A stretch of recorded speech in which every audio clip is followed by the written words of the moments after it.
Bueno, buenas tardes a los que sobreviven las sesiones de conversatorio. Eh, como hice la última reunión, lo que haré será hablar de uno de los temas que plantea Stiglitz, que me pareció relevante, y luego conversaremos de todo lo que les haya parecido relevante a ustedes. Me interesaba conversar de este tema acerca de que la desigualdad es una opción, que no es algo natural, ¿no? Uno de los textos de Stiglitz lo que intenta mostrar es que existen otras alternativas, otro tipo de políticas que no conducen a la desigualdad.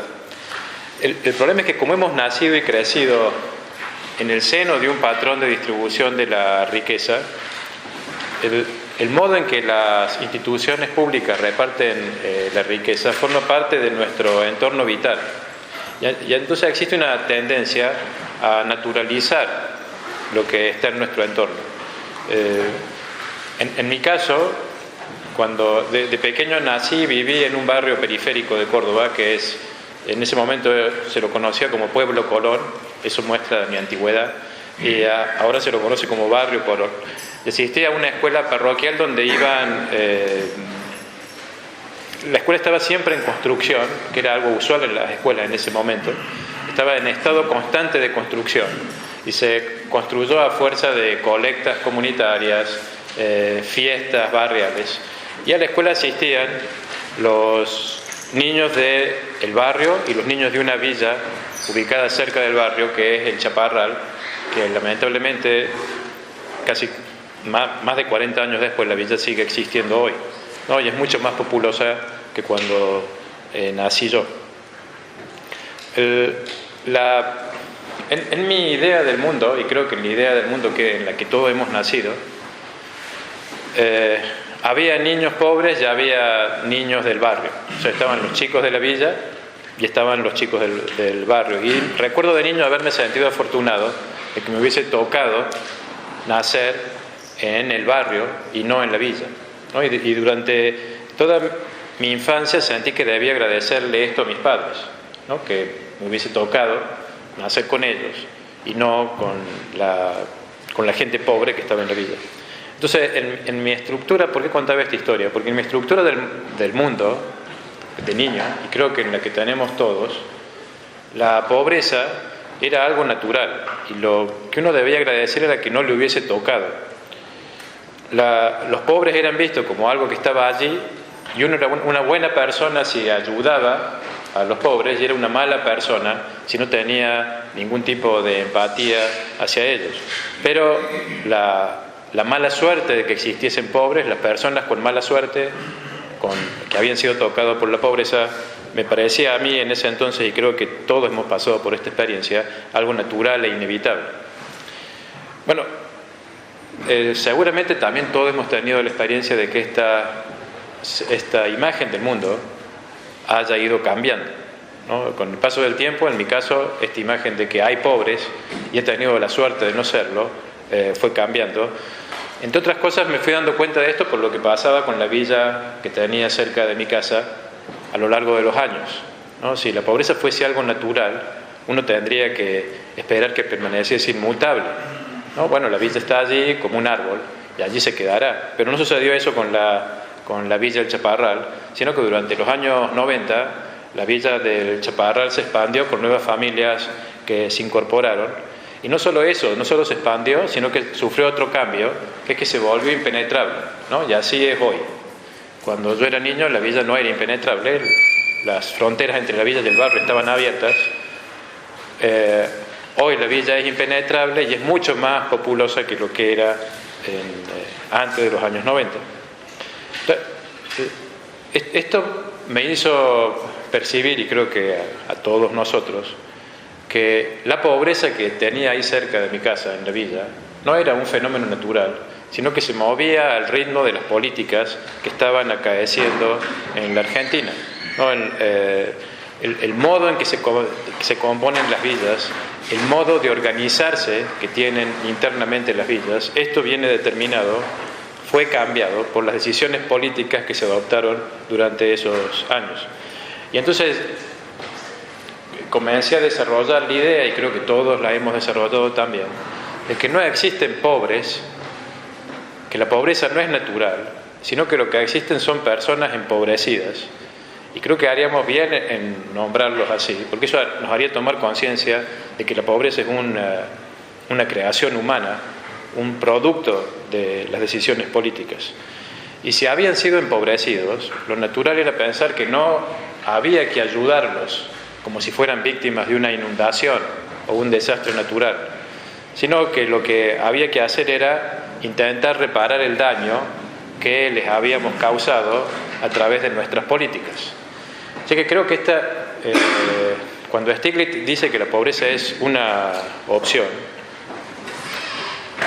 lo que quiere señalar es exactamente esto, que todos nosotros esta idea que todos hemos logrado adquirir en nuestro contacto con la pobreza, que es que la pobreza no es producto ni de leyes naturales ni de leyes económicas, sino que es producto de decisiones políticas. Y eso es lo que intenta hacer, lo que intenta mostrar en el texto. Un ejemplo extremo de que la pobreza no es un fenómeno natural puede hallarse en el estudio de Amartya Sen, publicado en el año 1981, sobre las hambrunas en el mundo. O sea, lo que hizo Amartya Sen fue analizar un fenómeno que a todos a primera vista nos parece que es natural, ¿no? Que existan hambrunas en ciertas partes del mundo, ¿no? Y cuando uno ve las hambrunas, la reacción natural de uno es, bueno, esto es una catástrofe, se han quedado sin alimento. Lo que el estudio de Sen mostró es que en todas las hambrunas que analizó, las razones, las causas de que las personas se muriesen de hambre no eran causas naturales, sino causas políticas. En todos los problemas de falta de suministro de alimentos, lo que había atrás era un problema político, es decir, una decisión política. No tenía nada que ver la naturaleza, ni la sequía, ni la falta de alimentos. ¿Okay? Ahora, los ejemplos de cómo las políticas son responsables del nivel de pobreza y desigualdad pueden encontrarse más cerca que lo que los estudios quiso ser. El ejemplo más cercano que tenemos y que nos muestra en carne propia cómo las políticas inciden sobre el nivel de pobreza puede verse en las políticas recientemente adoptadas por el gobierno nacional. ¿No? Si uno ve los datos de pobreza recientemente relevados por el Observatorio de la Deuda Social de la Universidad Católica, en el primer trimestre del gobierno la pobreza ha subido el 5%. ¿Okay? El resultado, en números absolutos, es 1,5 millones más de pobres. ¿Okay? Ahora, que estas personas, literalmente de un día para el otro, hayan pasado a ser pobres, es decir, que no puedan cubrir sus necesidades básicas, no es un hecho natural. No ha sucedido en la Argentina ninguna catástrofe natural en el primer trimestre. Lo único, tampoco es que se ha comenzado a aplicar una nueva ley económica que se ha descubierto, ¿no? Lo único que ha sucedido es que se han cambiado políticas, se han adoptado decisiones políticas y las decisiones políticas han tenido este efecto sobre el nivel de pobreza. Ahora, el mismo estudio de la Universidad Católica mostró que la indigencia en la Argentina descendió de modo consistente desde el año 2010 al año 2015. Tampoco por una ley natural o alguna ley económica, sino nuevamente por decisiones políticas. Básicamente, las políticas de otorgar ingreso a los sectores más vulnerables de la población. Por ejemplo, la asignación universal por hijo. Con respecto al nivel de indigencia después del periodo 2010 a 2015, donde descendió, en el 2015 el nivel de indigencia era del 5,3%, y habrá que ver qué ha sucedido con el nivel de indigencia en este primer trimestre, ¿no? El estudio no da datos sobre esto.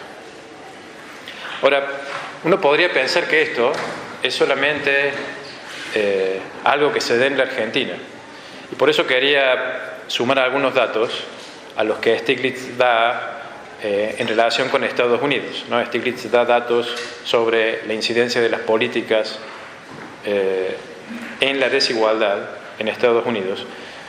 El primer país donde se aplicaron las políticas que Argentina ha comenzado a aplicar ahora, nuevamente, ¿no? En los años 90 ya las había aplicado, ahora ha vuelto a aplicarlas.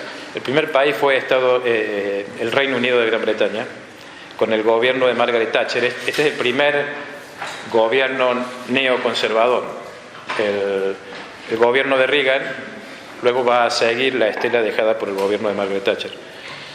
Bueno, si uno ve los datos, los números del gobierno de Margaret Thatcher, entonces entenderá que lo que está pasando en la Argentina, este 5% de crecimiento de la pobreza en el primer trimestre, no es una casualidad, ni tampoco un fenómeno natural, sino que es fruto de políticas.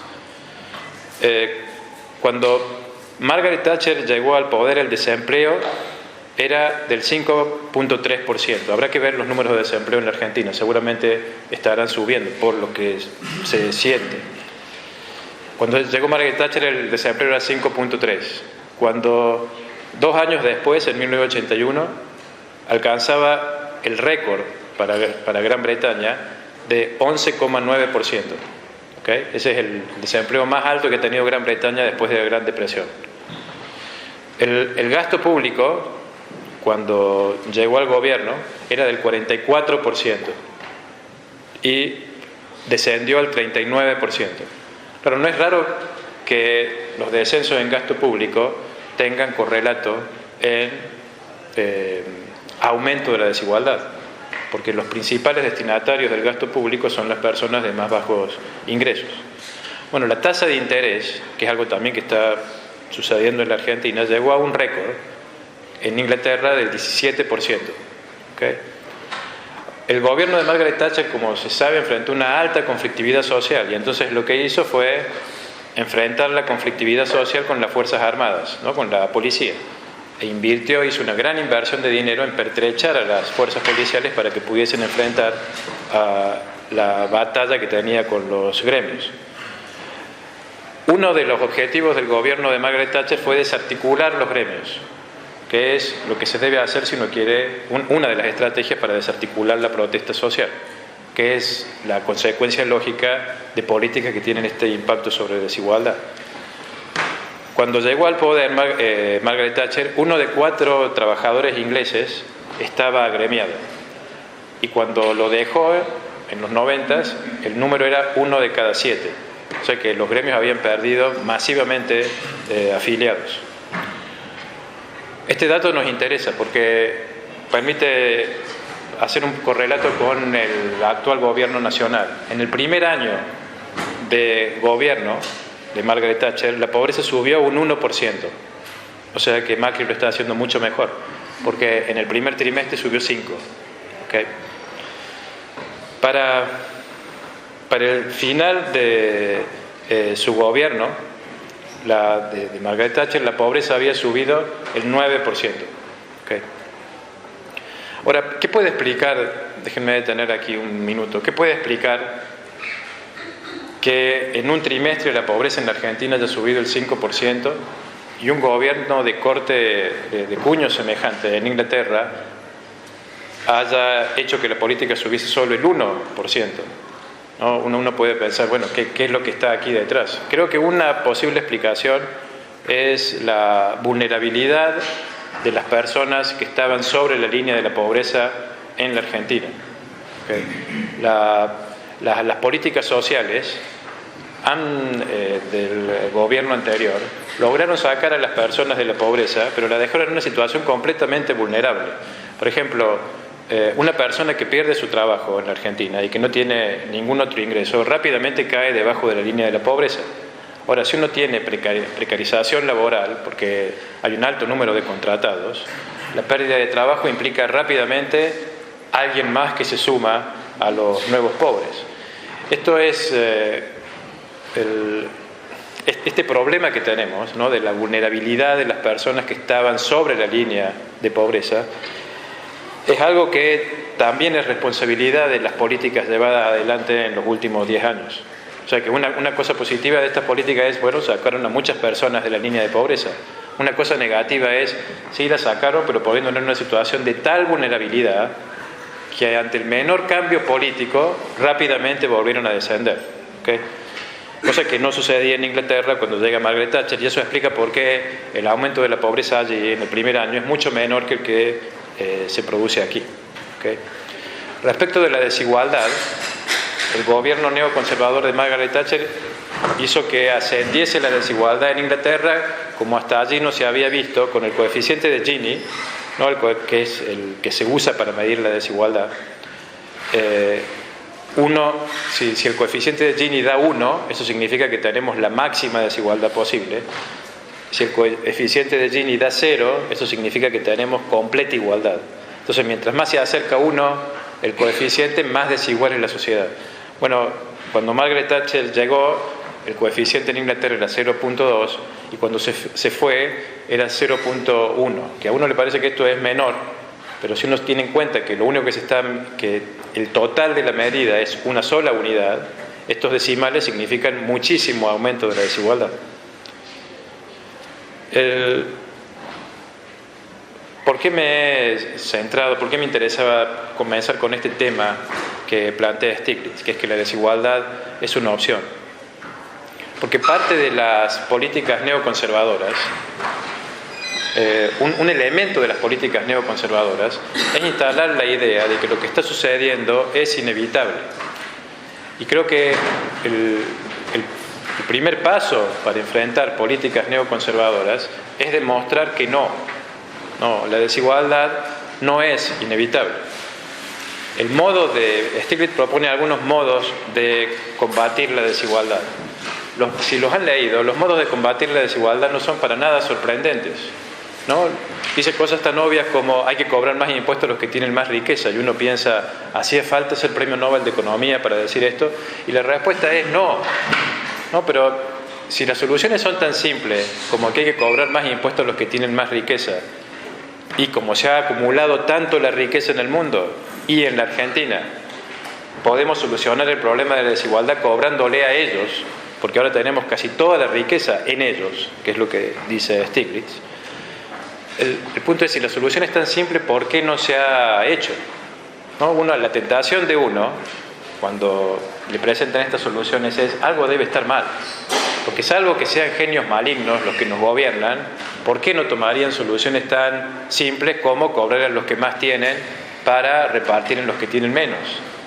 Bueno, lo que sucede es que una solución puede ser simple en dos sentidos, ¿no? Y creo que esta que plantea Stiglitz lo es solo en uno, ¿no? Una solución puede ser simple porque sea simple de percibir y de entender, y creo que lo que propone Stiglitz es simple de percibir y de entender.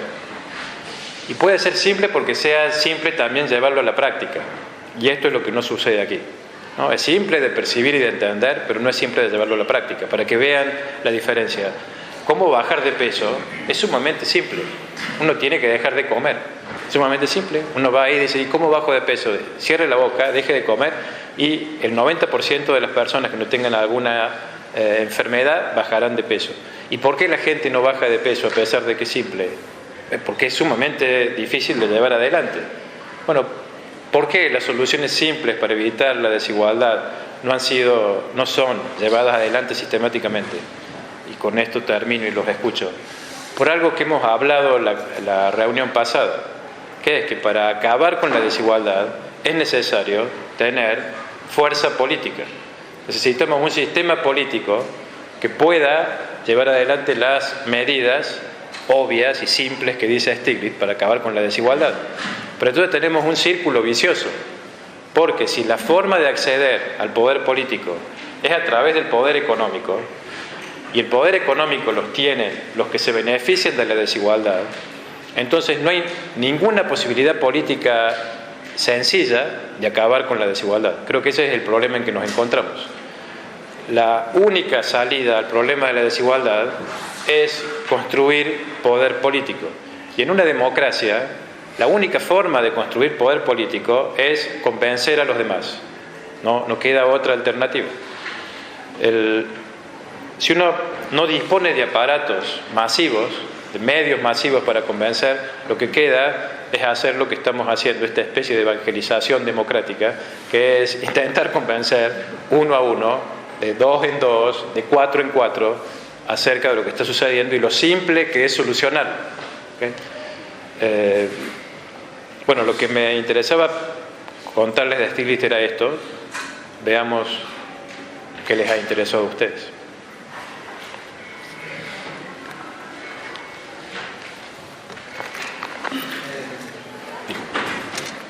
Como un paso más, digamos, para explicar la complejidad de esto, es el mundo globalizado, porque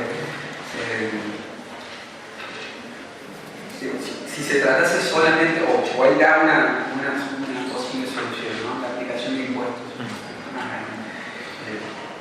En un mundo globalizado, con las fronteras abiertas, es todavía más difícil, porque una empresa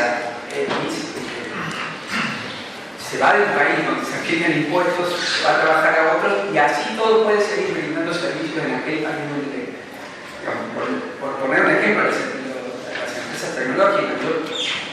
No me acuerdo exactamente cómo se llamaba el libro, hay un texto escrito por Chomsky y debe ser alemán, el apellido, Sociedad Global, es un libro, ¿no?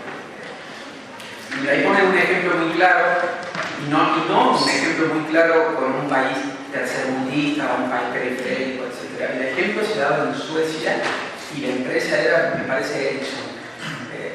El gobierno sueco se pone duro con la empresa, no me acuerdo exactamente cómo venía el ejemplo, y la empresa le dice, Ericsson le dice, yo no necesito Suecia, Suecia necesita Ericsson.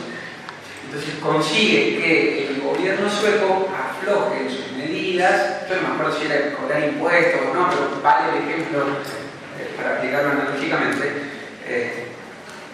y el gobierno termina cediendo, porque ceden en sus planteos porque necesita la empresa, si no la empresa se iba a otro lado. Entonces, en un mundo globalizado, esta situación de complejidad, que es difícil llevar adelante las medidas por más simple que sea enunciarlas, se vuelve todavía más complejo, porque eso ya requiere un nivel de consenso a nivel de diferentes naciones. Por poner un caso, el Mercosur, todavía el Mercosur o la UNASUR tiene ese tipo de problemas arancelarios, nunca se han podido poner de acuerdo para aplicar los mismos tipos de impuestos. La solución no es tan sencilla como decirlo. Claro. A ese problema que tú planteabas, la sociedad global le adiciona un problema. Sin duda. Bueno, una de las recetas o soluciones que encuentra Stiglitz a esto es grabar los bienes de capital o la riqueza que no puede ser sacada fuera del país. No, claro, porque si uno dice, grabo aquí la empresa, me llevo la empresa por otro lado. Entonces veamos, dice Stiglitz, qué es lo que puede ser grabado, que no puede ser movido. Y en la Argentina esto tiene muchísima relevancia, por lo que una de las propuestas que dice Stiglitz, porque una de las propuestas es subir la alícuota tributaria sobre el suelo, ¿no? Sobre la tierra productiva, ¿no? El recurso más productivo que tiene la Argentina es su tierra. Entonces, la propuesta que tiene Stiglitz es, bueno, una forma de evitar que si usted pone tributos aquí, entonces saquen la riqueza fuera, es tribute lo que no puede ser sacado fuera. O sea, que haga tributar aquello que no puede ser sacado fuera, ¿no? Tome como signo de capacidad tributaria aquello que no puede ser sacado del territorio. Lo que no puede ser sacado del territorio es la tierra. Así que si usted sube los impuestos sobre la tierra en la Argentina, tendrá al menos solucionado en parte el problema, ¿no? Nadie puede sacar el pedazo de tierra que tiene y llevárselo a Uruguay, ¿no? Sí. Otro beneficio que tendría hacer tributar más a la tierra en la Argentina es que esto haría que la propiedad de la tierra se tendiese a fragmentar, cosa que a nivel político es un problema. Que esté unificada la propiedad de la tierra es un problema político en la Argentina. Si uno subiese la alícuota que tiene que pagar la tierra en la Argentina, tendría este efecto beneficioso también, ¿no? No solo recaudaríamos más para tener políticas públicas, sino que un efecto colateral sería que se fragmentara la propiedad, ¿no? Se volviese antieconómico tener tierra improductiva. Okay. Bueno, no siendo los alquileres. ¿Perdón? La concentración inmobiliaria, por ejemplo, de capital federal, de alquileres, no pagar, porque se plantea un tributo, un impuesto a las viviendas que no tienen inquilinos, para permitir esto. Ya. O sea, de lo que se trata es esto. Si recuerdan los tips que da Stiglitz, uno es, bueno, primero hagamos que tributen las actividades que son nocivas, ¿no? Por ejemplo, que tributen los bancos. Bueno, ahí tenemos una idea, ¿no? Luego, que tribute la riqueza que no puede ser trasladada afuera. Bueno, tenemos otra para Argentina, ¿no? De lo que se trata es ver qué de lo que está dicho allí podemos trasladar a nuestro entorno. No, sobre todo esta cuestión que quizás no sea tan simple de implementar, aunque sea fácil y simple de percibir. A veces algunos argumentos tienen que ver con que es mejor no grabar estas cosas porque eso desincentivaría la producción, la incentivaría que se radiquen esas empresas en ciertos lugares, y entonces el problema es más bien porque no queremos que las empresas se vayan o la plata se vaya o la tierra se vuelva improductiva. Si las parcelas son tan pequeñas, es lo único que puedo conseguir, entonces puede ser que sea improductivo. Pero también hay un problema quizás en Argentina sobre cómo percibimos tributos, y muchas veces se ve al tributo como una intervención del Estado dentro de la propiedad de los individuos. Piensan, esto es mío, y entonces el Estado viene y me quiere quitar una parte de lo que tengo o por algo que es mío. Y esto creo que va en contra de la idea de que sea tan simple de percibir. Ya. Pero quizás es algo que tenemos que discutir más en la respuesta. Sí. Bueno, creo que hay dos maneras de ver a los tributos, ¿no? Una es ver que los tributos llegan luego de que la propiedad privada está justificada y toman parte de mi propiedad privada, ¿no? Que creo yo que ese es el modo en que la gente habitualmente lo ve en la Argentina, ¿no? Entonces viene el Estado y se queda con parte de lo que es mío, ¿no? Yo tengo ahí mi riqueza y viene el Estado y dice, dame un poco y se lo voy a dar a él, ¿no?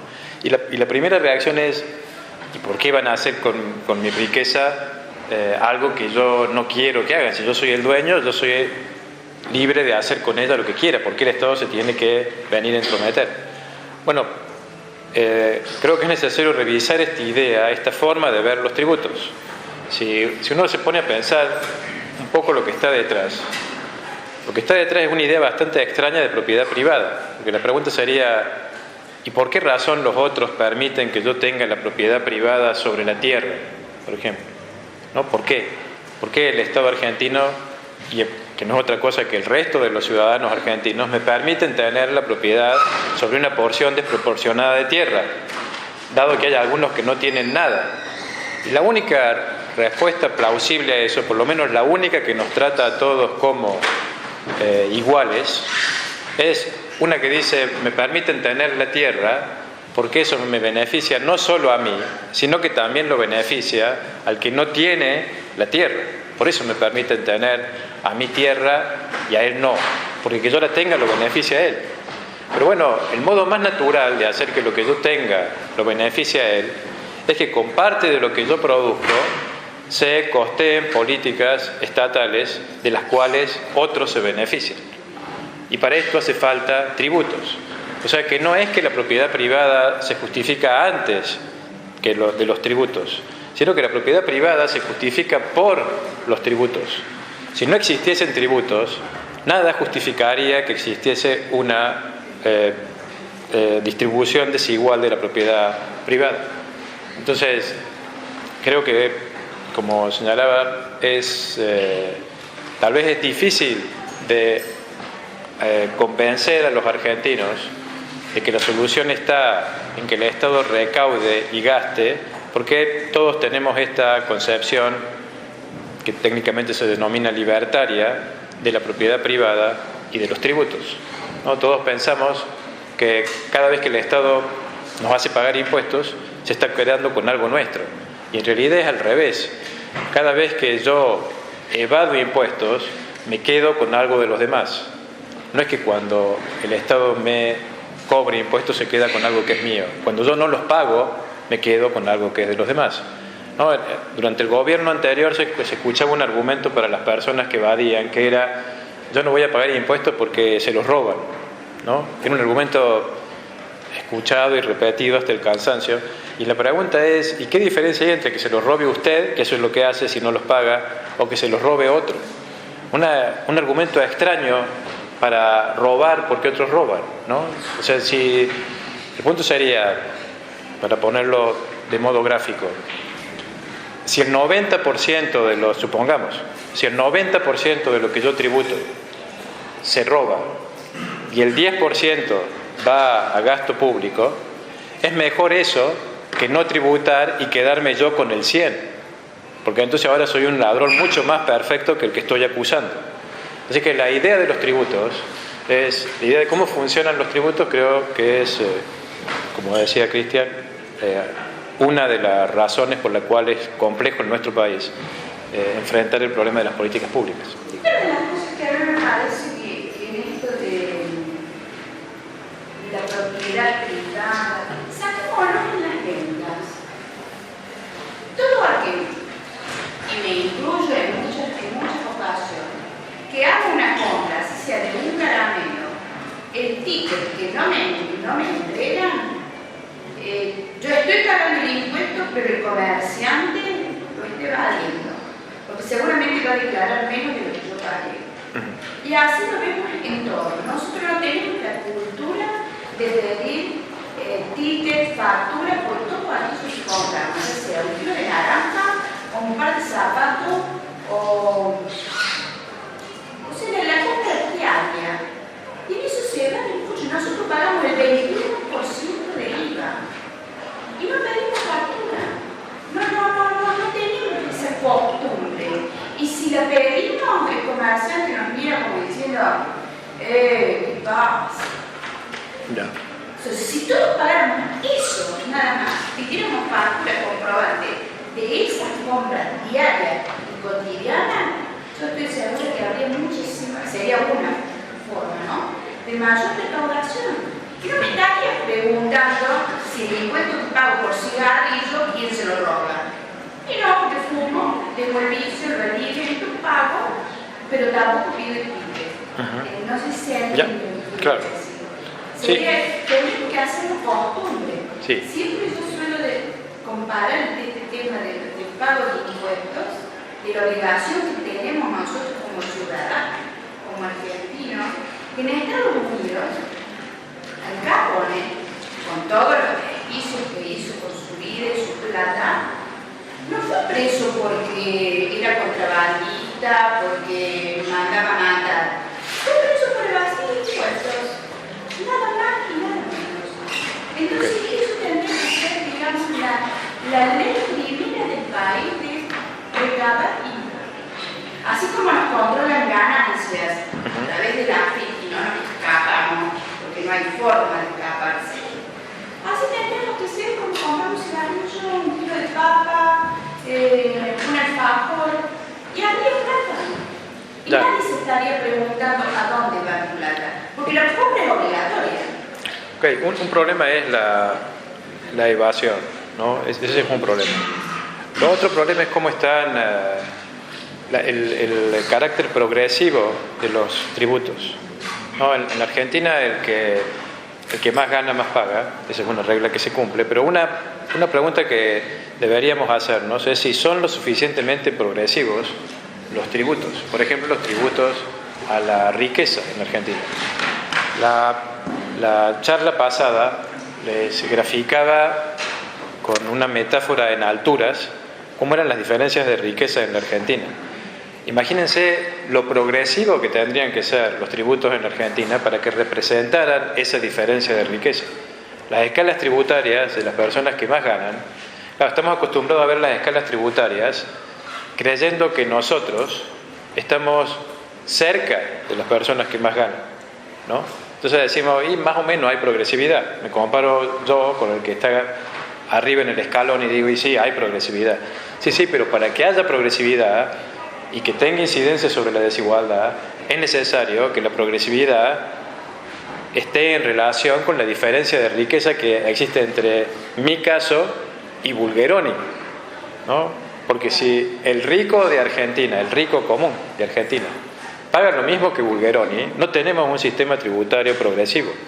tenemos progresividad, pero no la progresividad que deberíamos tener si queremos que los impuestos sean una herramienta para eliminar la desigualdad. Entonces, ¿cuál tendría que ser la carga tributaria que soportase a alguien multimillonario como Bulgeroni? Tendría que ser enorme la carga tributaria, ¿no?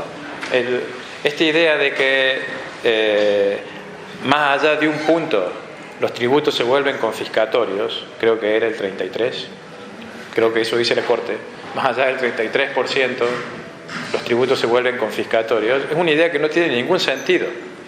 No hay, de vuelta, es una idea asentada en una noción libertaria de propiedad, que dice, me pueden quitar algo de lo mío, pero no demasiado. Pero eso da por sentado que las cosas son mías, que se puede determinar lo que es mío antes de haber fijado lo que debo pagar por tributos. Así que el punto aquí es, ¿qué justifica que en una sociedad de iguales haya personas que tienen semejante riqueza como los que hablábamos la reunión pasada?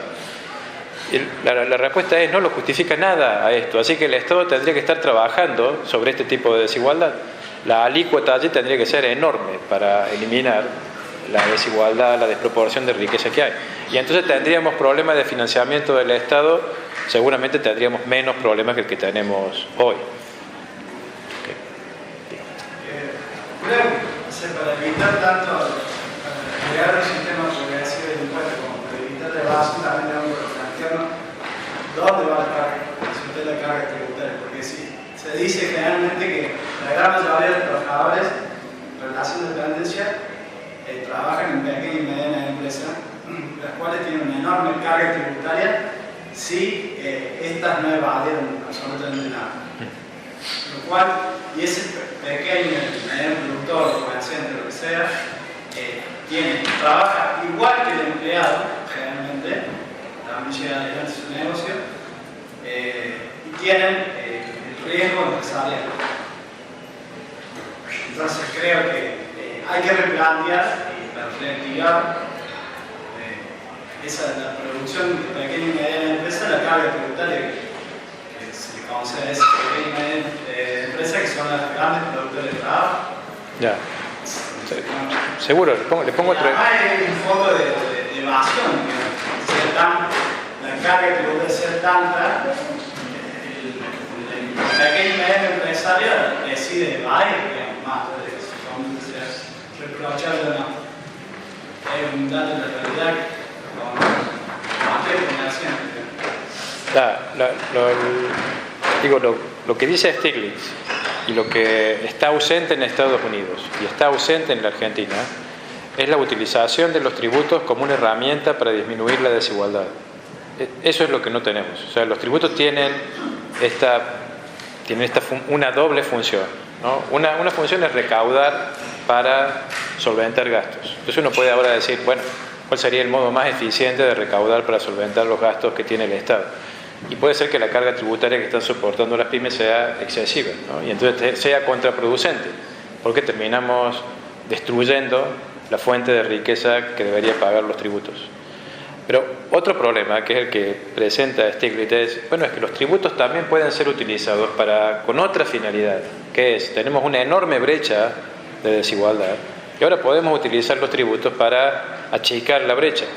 Si queremos hacer eso, no son las pymes las que tienen que pagar. Puede ser que las pymes tengan que pagar por el primer objetivo, pero si queremos eliminar la brecha de la desigualdad, lo que tenemos que hacer es que los tributos caigan sobre los que tienen más riqueza, ¿no? Y eso es lo que no está presente en la Argentina. ¿Por qué tenemos que hacer esto? Por múltiples razones, entre otras por razones políticas. Como les decía antes, es sumamente difícil para una sociedad que dice que valora la igualdad política tener la magnitud de desigualdad económica que tiene Argentina o Estados Unidos, como señala Stiglitz. Entonces la desigualdad es un problema que debe ser solucionado. No es que si, dicho de otra manera, no es que si hay menos pobres y mantenemos la misma desigualdad, todo se ha solucionado. No, si hay menos pobres y mantenemos el mismo nivel de desigualdad, seguimos teniendo un enorme problema, que es que algunas personas tendrán muchísimo más poder político, muchísimas más facilidades para arreglar las reglas del juego económico a su favor que el resto. Así que el punto aquí es, en Argentina no tenemos nada semejante a una política tributaria intentando acabar con la desigualdad, sino que tenemos todo lo contrario.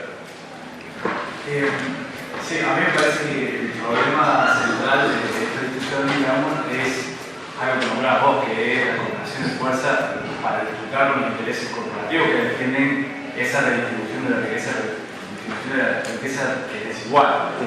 En el caso de que se habla de tributos a las empresas y demás, el sector productivo, digamos, esa ha sido una discusión parada siempre sobre ejes muy falsos, porque en realidad siempre que ha habido demanda, no importa la carga tributaria que han tenido tanto los empresarios locales como los internacionales, que han seguido invirtiendo en Argentina, mientras la demanda se mantenga empujando o bien porque lograr colocar los productos que ellos hacen afuera, o bien porque el mercado interno les permite vender sus productos, no pesa tanto la discusión sobre los tributos que pagan en este caso el sistema productivo. Digo porque a veces se suele poner como, bueno, nosotros si nos ponen un impuesto al empresario vamos a dejar a la Argentina, que pasaba en algunos momentos. Y eso no pasó nunca, ¿verdad? Mientras el mercado interno anduvo con una máquina, que la demanda en general afuera interna estaba bien. Por lo cual creo que ahí sí hay que tener en este momento coraje para aumentar la carga tributaria sobre los sectores que más rentabilidad tienen.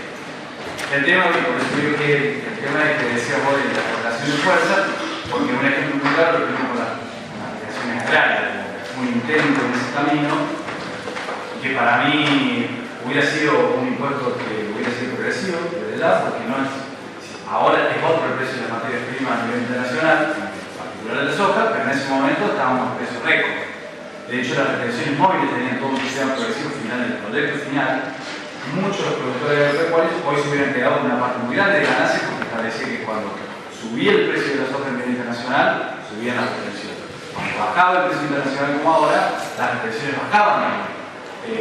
Con lo cual hubieran inclusive sido beneficiosos sectores, pero hubo una reacción corporativa muy fuerte de esos intereses que hacen ver que en verdad el conflicto está ahí, aunque uno tiene una coalición de gobierno, de poder político, que resista los embates cuando uno va a grabar eso, digamos, ese sistema tributario, esos sectores que están más enriquecidos.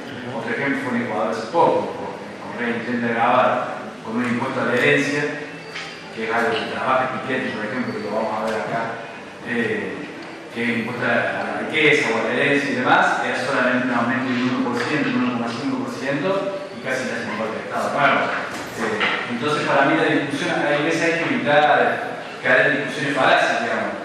Es claro que los empresarios del sistema productivo cuando tienen demanda invierten, pagan tributos, no les importa porque se llevan ganancias extraordinarias siempre. Entonces en ese momento creo que, y después lo otro que tener una coalición de gobierno que lo tenga. El otro problema, y cierro esto, que tenemos en Argentina es que bajo estos preámbulos de hay que bajar los tributos, hay que bajar el costo de laboral, hay que bajar los costos para producir, lo que en verdad se hace es generar un ahorro para el empresario, la ganancia que lo tiene, y después la inversión que estamos viendo ahora en el sistema financiero. No hay esto que se dice de va a haber una lluvia de inversión. Para que venga la lluvia de inversión necesitamos bajar los costos para los empresarios para invertir. No van a invertir en empresarios en el sistema productivo, por más que se bajen todos los costos, van a invertir en el mercado financiero. Eso sí ha sido a lo largo de toda la historia argentina, entonces también hay un lugar para grabar y para desactivar mitos que se trabajan económicamente con los que en la práctica nunca han resultado y han sido para aumentar aún más la desigualdad. Ok. Estoy de acuerdo con lo que dice el problema es que no suben los impuestos que los medios de las placas, y en impuestos se mantienen altos igual, y la materia se te baja y ya no estás sacando plata con un producto como era la plata gorda, ¿no? Con las retenciones móviles tenía eso, estaba bueno, se movía de acuerdo al precio de las commodities, pero al mismo tiempo yo creo que reducir el argumento que fue una cuestión corporativa que se unió Clarín en campo para decir que no, pues hay gente, productores chicos también en la calle decir que no. También por el hecho de que sale mucha gente, pero de todos lados. Pero me refiero a que también el momento político era subir del 5%, 10%, 10%, 15%, 15%, 25%, y era una cosa que se hasta cuando para, ¿no? Eso creo que venía por ese lado, sin estar muy en el tema, ¿no? Un par de reflexiones, si me permite. El empleo, decía, el 5% de aumento de la pobreza. Sería 1,5 millones de personas. 1,4. No se explica por el desempleo, entonces. 1,5 millones de personas. Pero el desempleo no. Pero sí, una de las razones que había dicho, bueno, pierdo el empleo, entonces significa que yo soy pobre, y el otro. No, se explican por devaluación e inflación. Por devaluación, claro. Por devaluación e inflación. Eso, grueso por eso. El tema de las tasas de interés, cuando el tema de Thatcher, que tenía un 17%, lo cual es cierto, pero había una crisis de deuda, y todas las tasas de interés alrededor del mundo habían subido, y también un problema de inflación. Igual que aquí. Igual que Entonces la tasa irá alta y generará desempleo. estamos de acuerdo, pero eso no. Así, igual, es la misma receta. Un problema que ya es existente. Es la misma receta. Lo único que intentaba mostrar es el mismo diagnóstico y la misma receta. Y se sabe lo que produjo el neoconservadurismo, 10 años de neoconservadurismo en Inglaterra. Entonces el punto es, ¿qué sentido tiene volver a repetir algo que allí no funcionó? Es la misma receta, es exactamente igual, es un diagnóstico que dice hay inflación. De hecho, la obsesión de Margaret Thatcher era la inflación, ¿no? Los primeros años de Margaret Thatcher la obsesión es esa, la inflación se dispara, igual que aquí, cuando llega, y luego su obsesión es bajarla, y para bajarla lo que hace es enfriar la economía. Entonces sube la tasa de interés y rápidamente eso genera desempleo, enfría la economía, baja la inflación. Claro, en el medio queda un altísimo desempleo y un aumento exponencial de la desigualdad. Eso es lo que queda, bueno, de financiamiento de la educación pública. De hecho, Margaret Thatcher es el único primer ministro egresado de Oxford que no recibió el doctor honoris causa por Oxford. Oxford no quería saber nada con ella. O sea que lo que tenemos es eso, ¿no? Sí. Claro, son respuestas a problemas ya existentes, ¿no? Inflación estable. Pero el punto es así, el punto es, la inflación estaba no en estos niveles, no en esto, o sea, si uno... No en los niveles del primer trimestre. Entonces, si uno libera el tipo de cambio, claro que generará inflación. Era obvio que iba a generar inflación, a pesar de que decían que no. Entonces luego si uno dice, es que como tengo esta inflación enorme, ahora tengo que subir las tasas, el punto es, ¿y quién generó esta inflación enorme? Porque las tasas no estaban a ese nivel cuando llegaron. ¿Cierto? Uno puede decir, es inevitable liberar el tipo de cambio, era inevitable hacerlo. Bueno, el punto a reflexionar, y por eso me parece que es un tema abierto, es qué cosas son inevitables.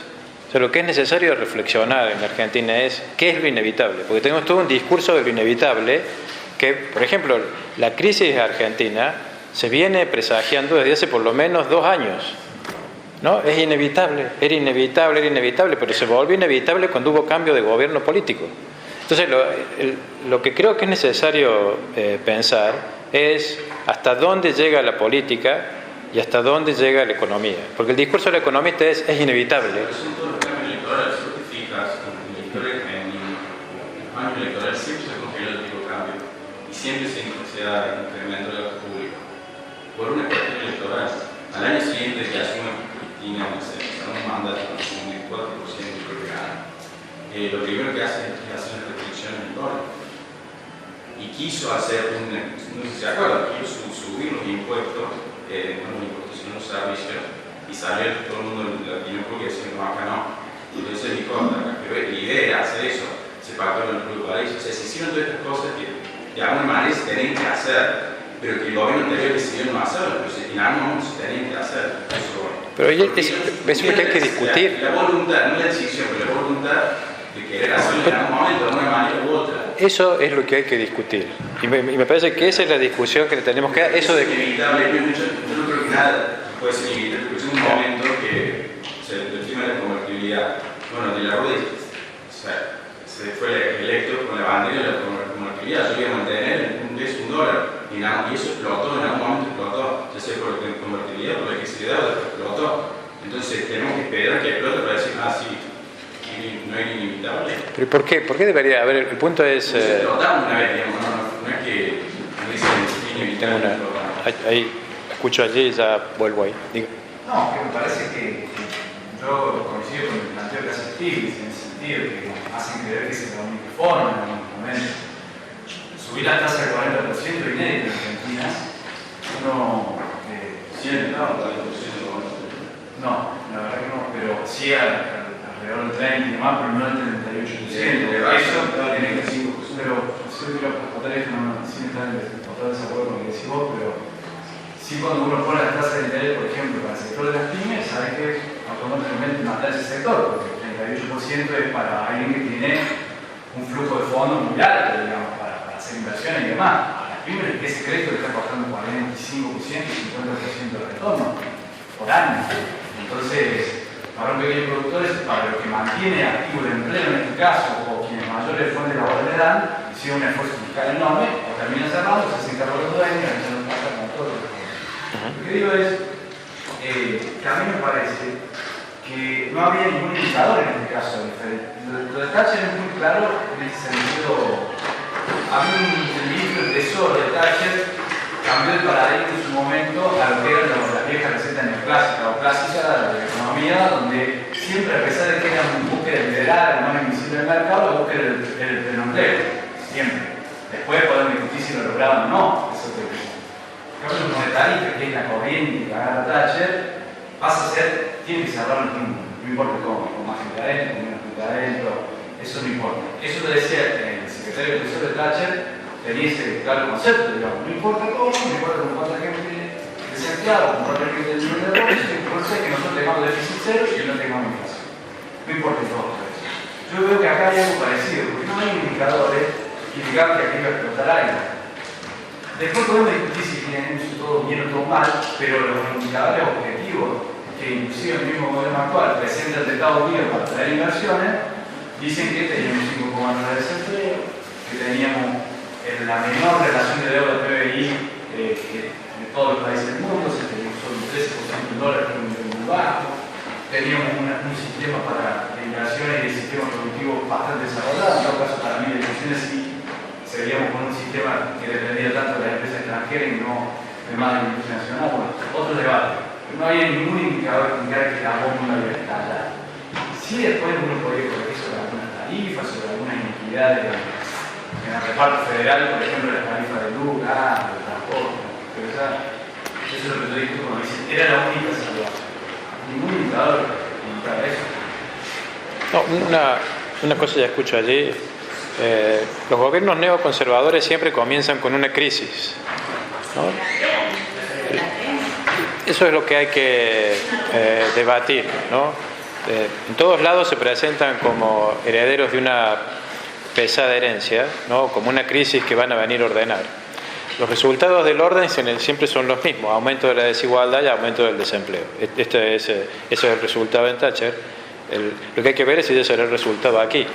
Ese ya fue el resultado aquí, ¿no? Porque esto no es la primera vez que se hace en Argentina. El punto es, bueno, ¿por qué pensamos hoy que va a funcionar? Eso es algo que me intriga, ¿no? Genuinamente me intriga. ¿Por qué pensamos que lo que fracasó antes ahora va a funcionar?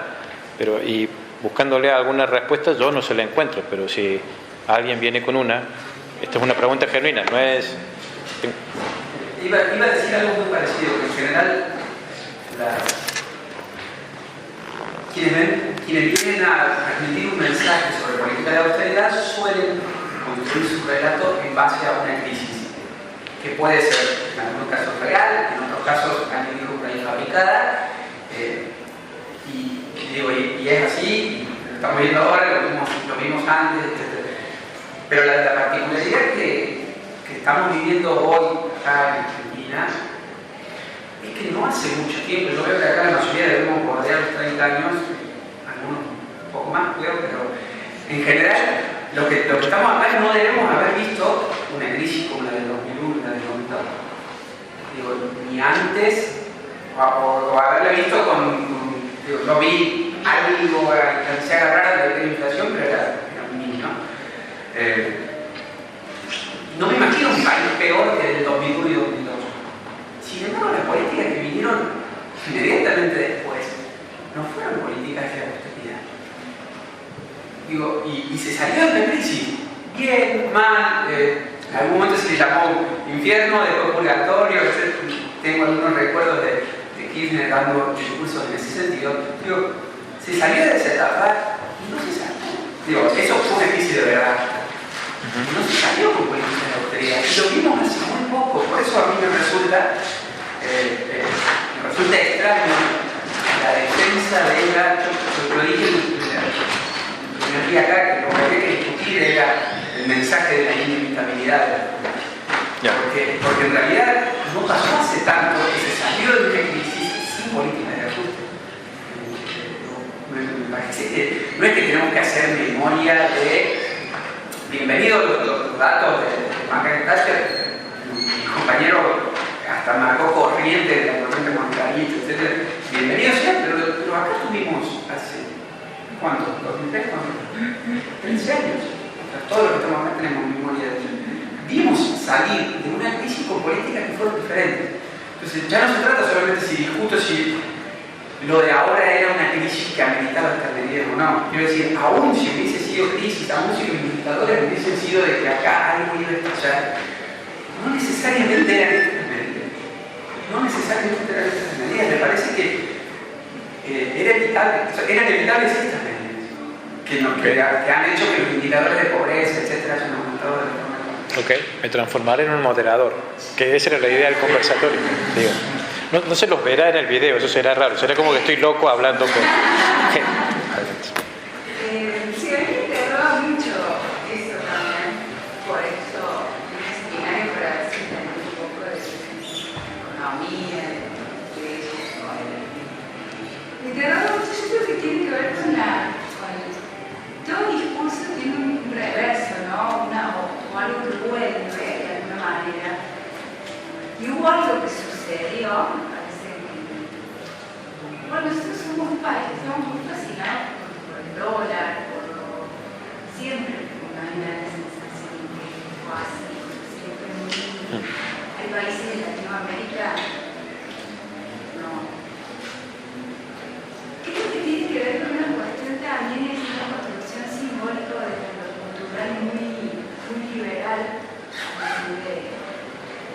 Que eso de alguna manera construyó un relato que afianzó esta cuestión de que pagar impuestos es algo que el Estado te roba y que te saca y que no debe suceder, que la gente tiene que trabajar para que no trabaje un pago, porque cobra un pago. Es mucho el discurso neoliberal, digamos, con toda la cuestión también de la faceta de la autoayuda, la cosa del hombre libre, feliz, con la familia. Nosotros, para mí me da la sensación, en mi hipótesis humana, me parece que se ha hecho una construcción desde hace varios años esta parte de los medios populares, con la mayoría de las personas, de una imagen así, de eso, que muestra algo que uno no es, o sea, que uno no va a ser, o sea, que se confunde. Entonces las personas que pudieron acceder a cosas que quizás antes no, se confundieron un poco con estas identificaciones de pensar, entonces que ahora se merecían, no sé. Me parece que va por ahí un poco igual que yo los trópicos, teniendo en cuenta, por supuesto, sí, todo esto, ¿no? Pero la construcción del curso es fundamental. Sobre esto, creo que una buena estrategia es no entregar el rótulo de liberal a un gobierno que no lo es. No creo que, por eso me he referido a Margaret Thatcher como neoconservadora, ¿no? Porque no creo que este gobierno, ni el de Margaret Thatcher, ni el de Reagan, fuesen liberales. Ni siquiera creo que fuesen capitalistas, como muestra Stiglitz. Y creo que sería también bueno disputar ese rótulo, ¿no? Las medidas que se están tomando no son medidas que el capitalismo mande, ¿no? Por eso era interesante el libro de Stiglitz, el capítulo Capitalismo de pacotilla, ¿no? Porque si el de Estados Unidos es un capitalismo de pacotilla centrado en captación de renta y no en producción de renta, imagínense lo que queda para Argentina, donde las grandes fortunas argentinas, incluida la del presidente, se ha hecho captando renta. Entonces, de entregar el rótulo de capitalismo y de liberalismo a un gobierno que uno quiere enfrentar me parece una mala estrategia. No creo que sean estas políticas ni capitalistas ni liberales. Así que creo que uno debe dar discusión en todos los frentes allí. Creo que es mucho peor que el capitalismo lo que tenemos. Es simplemente eso, apropiación de renta.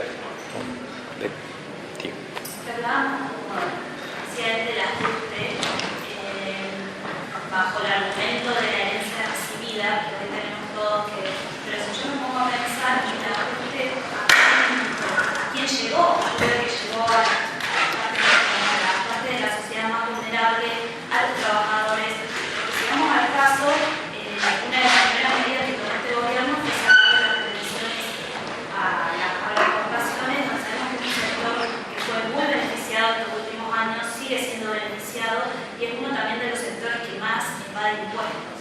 Por ejemplo, también el tema de la megaminería, el tema de la suba de tarifas, beneficia a las grandes empresas. O sea, que el ajuste, ¿quién lo paga? No lo paga toda la sociedad. Yo veo que lo pagamos más de todos los trabajadores y las partes más vulnerables.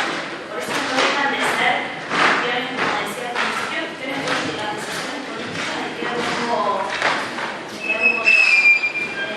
las pymes, como se hablaba, yo ayer escuchaba a un representante de pymes y me decía, nosotros estamos mal, y hablamos sobre la ley antidebidas que se está tratando en el Congreso. No estamos ni a favor ni en contra de la ley, pero nosotros no es que queremos echar trabajadores, nosotros directamente vamos a cerrar las puertas de nuestras empresas, pero no porque tenemos una suba de impuestos o demás, sino porque la gente no consume.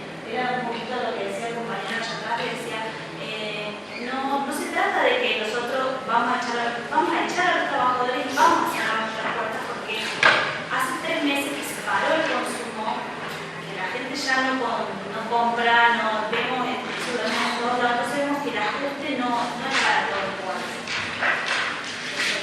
No, bueno, de eso se trata un mecanismo de apropiación de renta, ¿no? Cuando uno dice que el ajuste no es para todos igual, lo que está pasando es transferencia de rentas de esos sectores a otros. Entonces, lo que ha producido las políticas no es aumento de la productividad. Lo que ha producido la política en este primer trimestre es transferencia de renta, eso, nada más, así, lisa y llanamente. Ahí voy, creo que estaba Ercilia y después estaba ese muchacho. Justamente con lo que decía ella, pero ese ejemplo que leí el de la minería, ¿no? Que justamente Stiglitz habla cuando dice que no se trata de... No es un capitalismo real que plantea normalmente competitivo y pensando en qué actividades tienen grandes costos y no se nos paga. La actividad minera, desde siempre, desde que me acuerdo que estudiamos derecho minero en la carrera, decían que pagan demasiado poco y eso, también por eso ni siquiera son argentinos millonarios que los explotan, sino empresas de afuera, digamos, que además no hay mucho control de las normas ambientales, entonces pueden venir y contaminar y deja muy poco.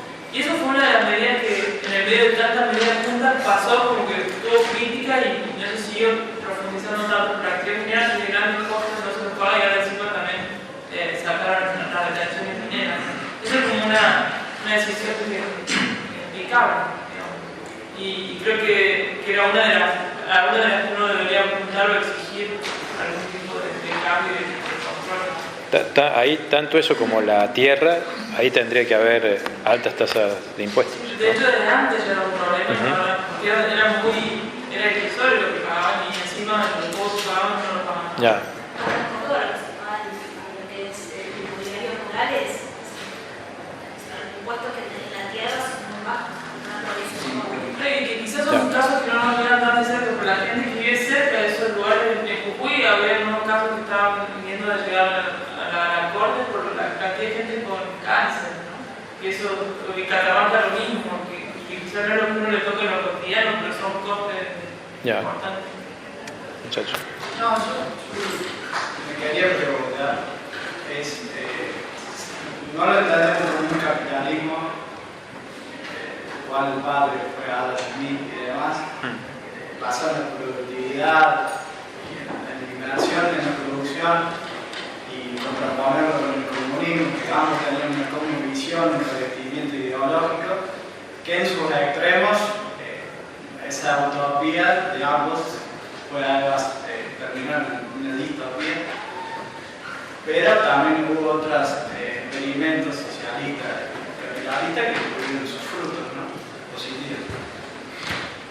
¿Cuál es la cosmovisión? ¿Cuál es la ideología? La idea del mundo de las personas, las personas que llevan adelante un neoconservadurismo, digamos, para justificarse ante, o sea, posibles electores o, no sé, un ideólogo intelectual que tenga que justificar las políticas, ¿no? Porque si no tenemos que entender que son seres malignos que quieren que hace del 1% de la población en la costa. No podemos entender eso. Digamos, a mí me parece que sí, pero me estoy preguntando ¿qué me dirían ellos a mí para que yo no pensara eso de ellos. Creo que son dos.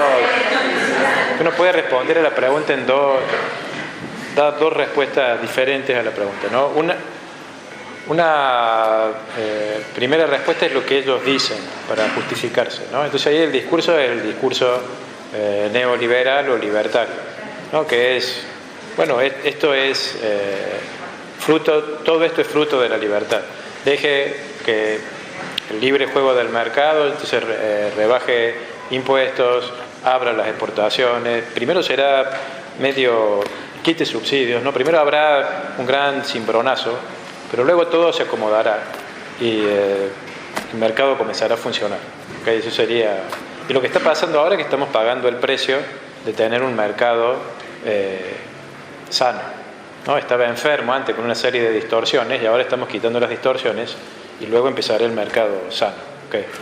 Creo que eso es lo que creo que ese es el discurso que se dirá.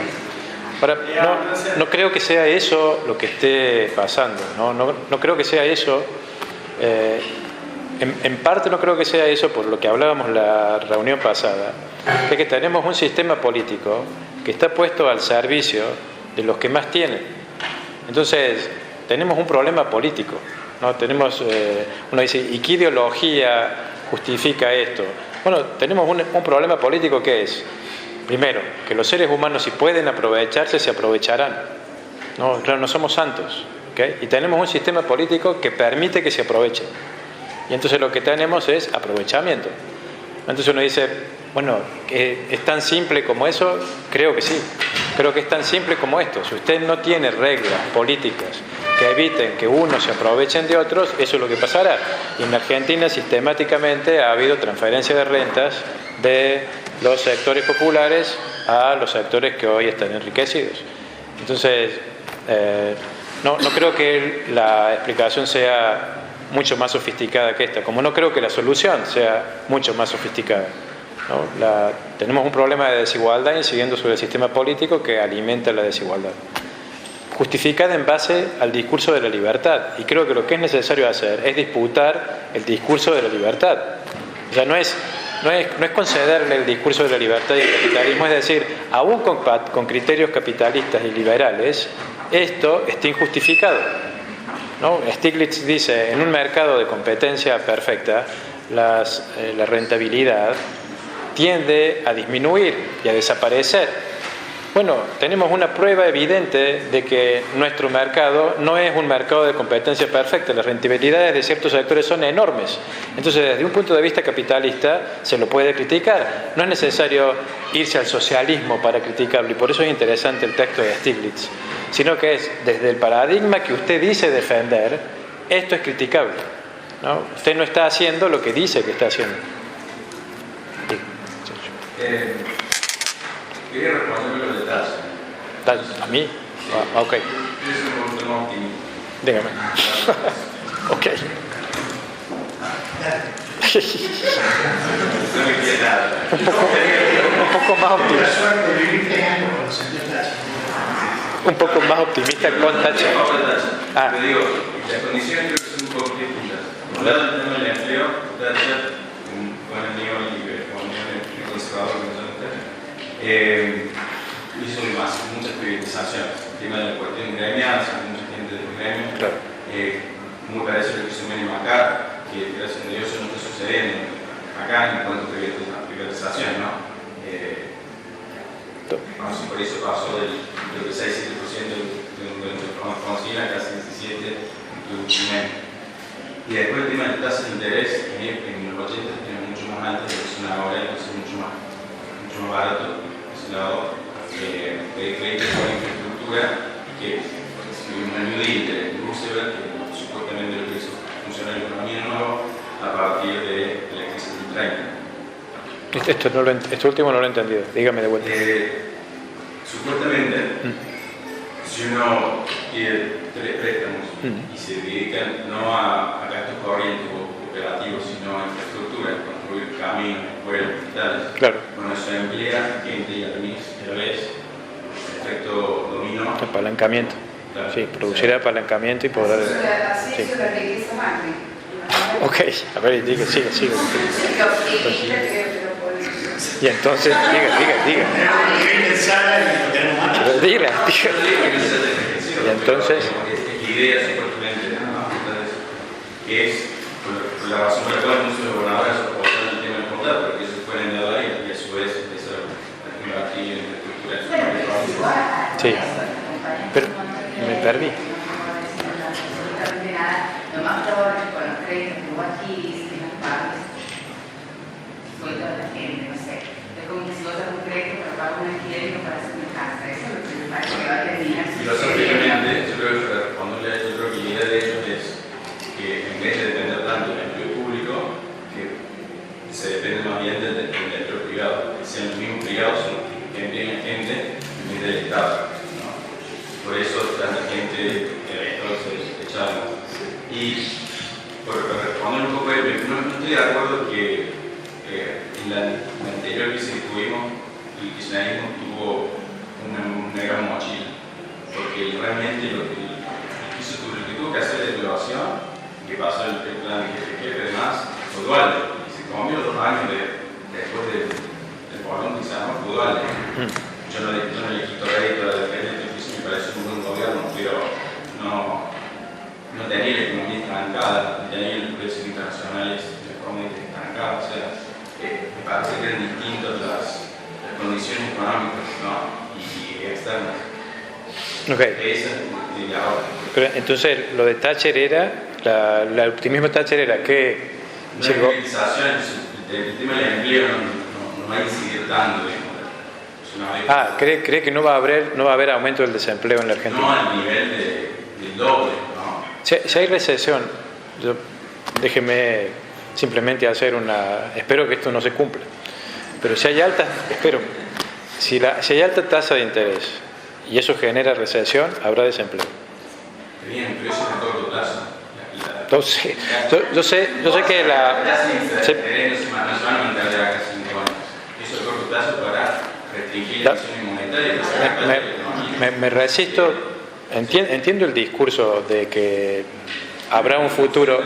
No, pero entiendo esto de que habrá un futuro mejor luego de que usted ha pasado por la pesadilla que le he generado. Pero lo que importa es que la pesadilla fue generada. O sea, el punto vuelve a ser, si era inevitable subir las tasas de interés.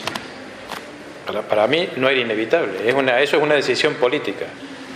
Los nuevos desempleados que sean producto de la recesión generada por la tasa de interés son responsabilidad del gobierno que subió la tasa de interés. No veo, salvo que me diga, no, es que no quedaba otra alternativa que subir la tasa de interés, y me parece que en política económica siempre quedan alternativas.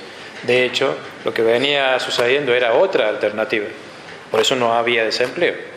Pero ahora tendremos desempleo, tendremos recesión. El punto es, yo en esto no veo la diferencia, lo que veo es, habrá diferentes mecanismos para llegar a los mismos resultados. Tendremos tasa de desempleo, creo que tendremos aumento de la desigualdad, por lo que se ha visto en el primer trimestre, que ha sido transferencia de renta. Así que será cuestión de ver de aquí a 4 años qué es lo que ha sucedido. Dado que creo que es un gobierno neoconservador y dado que tenemos ejemplos de gobiernos neoconservadores en nuestro país y en otros países, sería extraño que haciendo lo mismo tengamos resultados diferentes.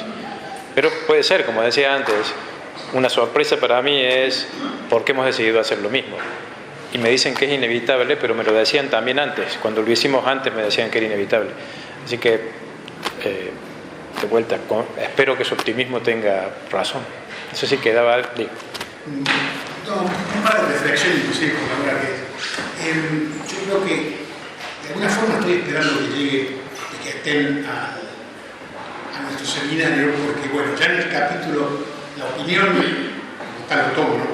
En un artículo chico de Stiglitz, dice, acuerdo en el diagnóstico de Piketty de que realmente estamos el mundo se agudiza la desigualdad y la corte de grande datos, dice que la época de crecimiento fue la excepción y no la regla en la posguerra, y dice lo que no comparto con Piketty, que dice que esta desigualdad es producto del capitalismo. Yo sé Stiglitz, digo, no se trata de eso, se trata de tener un capitalismo más justo. Termina, la bibliografía termina, capitalismo más justicia.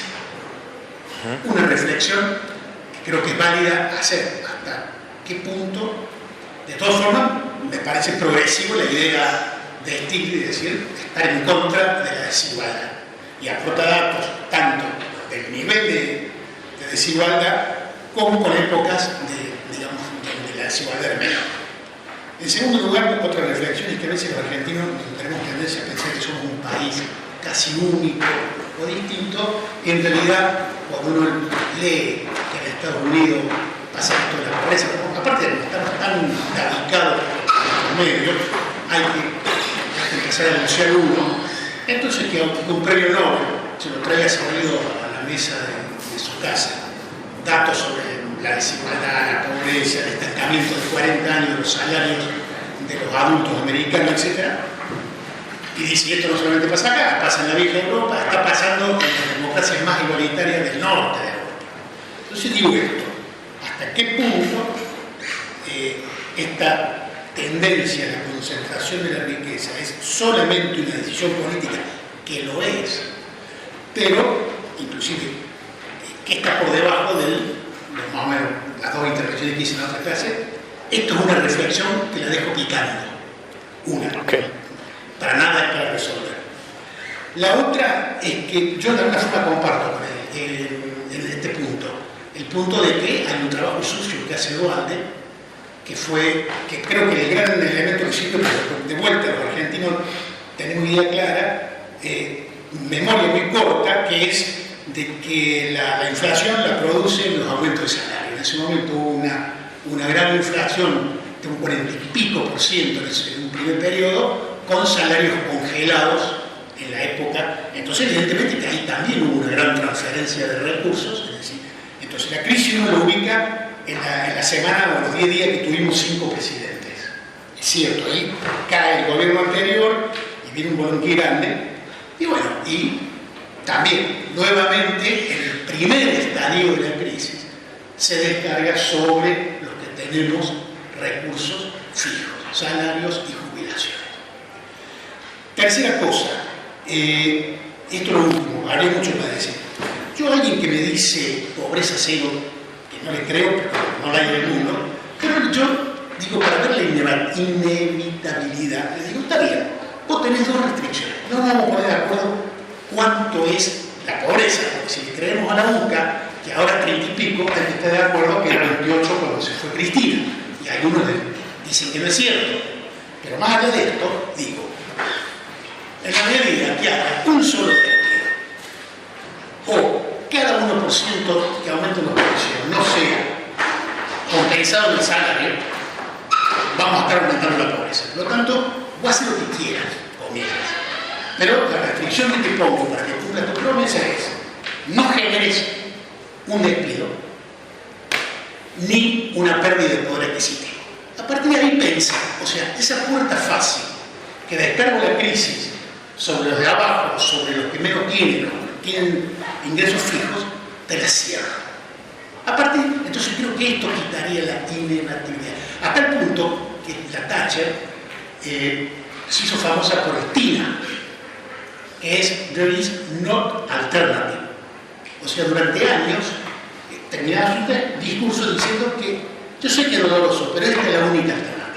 Yo creo que eso, comparto con vos y con Stiglitz y con muchos que hablan acá, eso es absolutamente falso. Siempre hay alternativa. Lo que paso quiero ir para este gobierno es que no me pida tiempo. yo le daría todo el tiempo del mundo en la medida que cumpla su promesa. No voy para atrás ni medio por ciento en pobreza y en poder adquisitivo. Como no solo que no hemos ido para atrás medio, hemos ido mucho, no le creo. No le creo, y ahí sí comparto con vos que la experiencia del mundo, sobre todo, aparte creo que hay una idea bastante corta en qué mundo se enfrentan. Porque yo creo que eran, en alguna forma, si no fuera que son malignos, la idea de que iban a haber capitales, cuando uno a los capitales se les generan buenas condiciones, y eso nos va a encargar a nosotros, sobre todo que tal vez subimos por los votos, salieron el balance monetario del Banco Central, como estaba leyendo, entraron como inversión directa 520 millones de dólares contra el trimestre anterior, que fue 400 millones. O sea, solamente con el macrismo ha subido 100 millones en un trimestre la inversión directa extranjera. Con lo cual, otra promesa de que ganamos nosotros, empezamos a poner unas variables macroeconómicas en orden, lloverán dólares, ya está la prueba de que no llovieron. Y por último, otra cosa, que la salida del CEPOS, que el mal nombre nunca fue un CEPOS, siempre fue una administración del mercado de cambios, y bien hecho estuvo porque había una puja por los pocos dólares que había producto de que el mundo había cambiado. Entonces, se ha acelerado y agudizado, obviamente. Se están importando muchas más cosas, se están remitiendo ganancias, ha hecho un pico también hasta el propio dólar de ahorro, que decía, aquí me ahorran dólares, hoy una tontería, porque los grandes ahorran el dólar, irán al dólar, saltarán justo al dólar previo con daño de avisa. Y ahí está la malignidad, porque seguro que no van a avisar. Entonces, ¿qué reflexión digo? De que no es optimismo o pesimismo. Creo que en el mundo actual las políticas de Macri, que no son de la única derecha, si uno lee Esper, Melconian, Rodríguez, Cacharorta, todo lo que es Lucena, lo están acusando de keynesiano y se están agarrando las cabezas. O sea, siempre a la derecha y a la derecha puede haber alguna derecha. Como a la izquierda del kirchnerismo no estaba dentro de ese. Okay. Bueno, gracias a todos por las intervenciones. Han sido mucho más numerosas y más fructíferas que la última vez. Imagino que la última sesión ya yo no hablaré. Entonces, esa será la mejor sesión de todas. Muchas gracias.